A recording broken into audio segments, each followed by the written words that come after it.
If you're interested in the environment, and if you're interested in the wildlife, and you're interested in water, then apex predators are always going to be number one. Matt Waller is part of a fourth-generation fishing family with interests spanning most of Australia. Matt's been involved in the rock lobster industry in Western Australia, trawl fishing in the Northern Territory, to sardines, prawns and tuna fishing in South Australia, and spent more than 25 years on the water. And he believes this wealth of experience gives visitors confidence in his tourism company, Adventure Bay Charters, which operates out of the remote coastal town of Port Lincoln. I think that's been really important background in this. Gives me a good general knowledge of the ocean, not just from a safety and operations point of view, but when people are travelling out to do a shark cage dive with some of the sea lions, they can't help but go past that, local culture and history, and so that's been really important.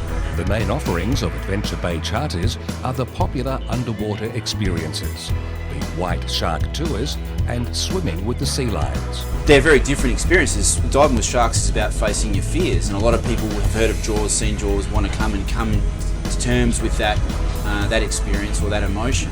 And I think the biggest mistake that people make is this assumption that if they were a shark, they would do this, therefore that's what a shark should do. There is nothing further from the truth. These guys have evolved over millions of years.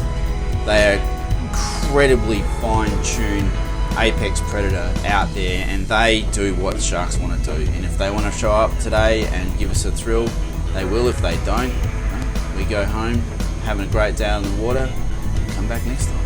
But on the flip side, swimming with sea lions is like falling in love, and that is the coolest experience in the world. Just swimming around with puppy dogs that come and get up in your face and just make life awesome. As an eco-friendly business, Matt made the decision not to lure sharks by using blood and burley. Instead, his team lowers speakers into the water to play music at a frequency sharks can detect so as to trigger their curiosity. He says it's all part of creating a sustainable tourism business and is part of his process of helping travellers take a considered view of their experience, especially on rare days when sharks don't appear. You've got to tackle this concept where it's all about me. Okay? You're today privileged. I make it about you. You're privileged to be here. That's about you.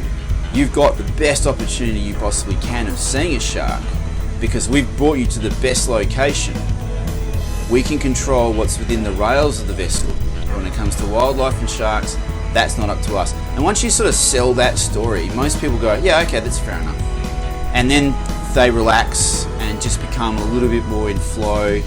Just let the guard down and stop being people and realise that the environment's an incredible place. Just being out here and seeing an island that no one never gets the chance to see, that the mission itself of getting here for 2.5 hours is an adventure. You throw a shark in on top of that and it's the best day of your life, trust me. As much as Matt and his crew educate travellers, they keep themselves educated by attending workshops through Adelaide Business Hub's Digital Solutions SA program. Matt says even though they keep themselves at the forefront of business education, they dive into any workshops available to pick up helpful tips to keep them ahead of the game, just like the digital marketing workshop he attended recently. I think if you want to be in business today, you've got to stay at the coalface of what's fresh and what's new. Digital technology is something that we can't avoid. So as a business, we've embraced it. I would suggest that we're probably fairly well advanced because we have this attitude of adoption and adoption early. So when we go to new workshops, we're actually often looking for 1%ers. And one low-hanging fruit that you talk about that happens straight away was the implementation of Doc Hub. Okay, so for us, we're already using cloud accounting, and we were storing receipts. We'd gone paperless a long time ago, but the app actually didn't link through. So for us, it's sometimes about finding apps that talk to each other, that make the whole point of digital technology. It should make life easy. If it's not, then it's not worth doing. And so small implementations, small adjustments to your business model, and these workshops are integral to finding out about what's the latest and hottest out there and adapting it to what you're doing. The biggest rule in business I can ever follow is do what the big boys are doing. Let them work it out, let them spend the money, and when they come up with a solution that suits you, jump on it. If there's a workshop going around and it's got anything to do with anything that's marketing, business management, can create efficiencies, the use of mobile technology, digital tools, we're all over it. And I don't think today, in today's economic environment, if you want to be successful, you can't avoid it. From the corner store through to the tourism business to a Fortune 500 company. We really need to embrace this because it's not going away. Our kids are growing up in a generation where they're already using it and doing it, so it is the future of work. Matt says he and his team use the workshop findings to improve their business and maintain their ability to stay afloat, to keep mingling with marine life and nature, and even host international stars like the band Kiss, which played a concert for the Sharks in late 2019.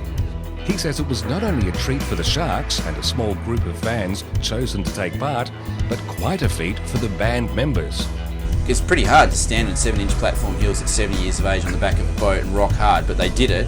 Adventure Bay Charters at Port Lincoln, South Australia has its sights always set on the horizon because Matt says he's created a memorable experience for tourists and the most ideal job for a man like him. This is the closest thing I can find to the historic right for a male of paddling a canoe down the creek and convincing his wife it's a real job.